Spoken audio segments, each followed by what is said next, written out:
5 years ago, I met the Lord. I heard the voice of the Lord in Las Vegas, the Sin City as they call it. Who would have thought?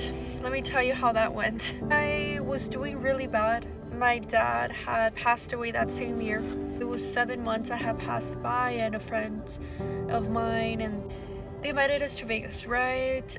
I had no idea that I was gonna give my life to God ever. I did not grow up in Christianity. I would go with my dad, with my mom, here and there to church, but religion was never forced on me, in other words. I was really bad. I was drunk. I was running away from my friends. I got into a fight with my boyfriend at the time, and I just ran away. I have hotels, and the hotels are really big there.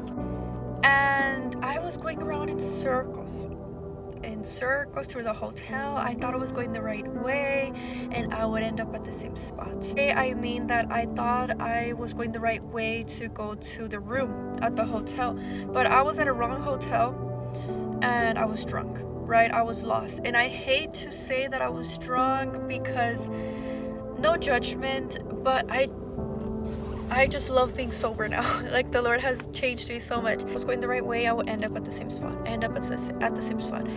Until some men started following me, and it was already, getting dark, and they were following me, and I started crying. I started tearing up, and I ran from them, and I just started praying. Lord, please lead the way. Let me get to my hotel room. I don't want these men to take advantage of me. Please, Father, please, Lord, por favor, Dios, ayúdame, no quiero que me hagan algo malo. And in that moment, I heard the voice of God for the first time ever in my life. And he said, Val, your whole life you keep going around in circles thinking that you're going the right way. You keep doing things on your own, going around in circles.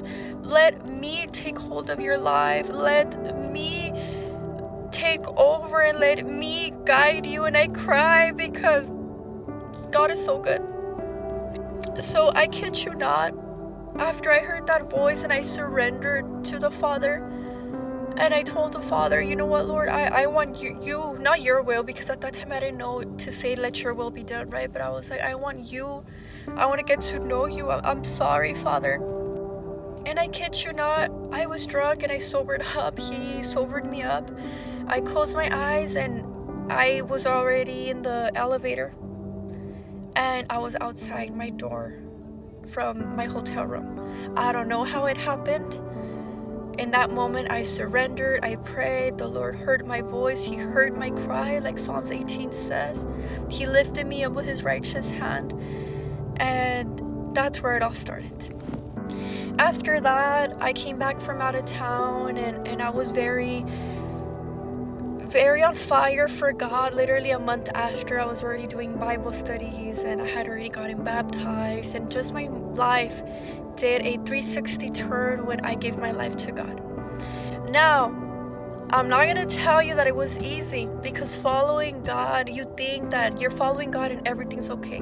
No, sometimes the spiritual battles increase, and you may find yourself in spiritual warfare, which I was going through that when I was pregnant, when I had just had my daughter. The spiritual warfare was horrible. One day I felt so good with God. The next day I was just tearing up. I was just crying. And it was so hard. I would ask the Lord, when I wouldn't follow you, I wouldn't suffer like this. And now that I'm following you, I'm suffering. I was so immature, and I still am immature in the spiritual realm, because every day we're learning, right? We're going to learn for eternity. Until I realized, and I don't even know what I'm saying, but I'm just giving you that testimony that the Lord set me free, the Lord delivered me, and it didn't stay like that, right? Because obviously I did a lot of wrong decisions. I was walking lukewarm, and we do our own plans, and we blame God, but it's really us. God is not to blame. I gave everything to God in that moment at that hotel room, and I'm never gonna forget. It was during the pandemic in 2020. I heard the Lord's voice. And you may think I'm lying, you may think that it's not true, but it's true, and that's where God met me. That's where I met God, at Sin City in Las Vegas. So the journey is not always going to be easy. You're going to have years, you're going to have days where you feel so good, you feel on fire, you feel so strong and courageous, but then there's going to be other moments where you feel down, where you feel sad, where maybe you've gone back to your old ways, I don't know, or maybe you sinned, you did something wrong. Repent, surrender, and every day surrender as that day when the Lord met me. When I met the Lord, I keep saying the Lord met me, but when I met the Lord, and can I just tell you that my life has just changed? I'm walking in my destiny. I'm walking in so much purpose, so much fire, and I may not see it yet physically, everything that the Lord has planned for me, but I have faith. I have faith, and I know that with God I cannot fail. And I know that as long as I obey the Lord and I stay in there with the Lord, that He will take care of the rest. So I hope this encouraged you to keep holding on, to surrender to God, and to know that no matter what, He is a prayer away. He is a surrender away. Just how He spoke to me, He can speak to you too. God bless you guys. Have a happy Sunday.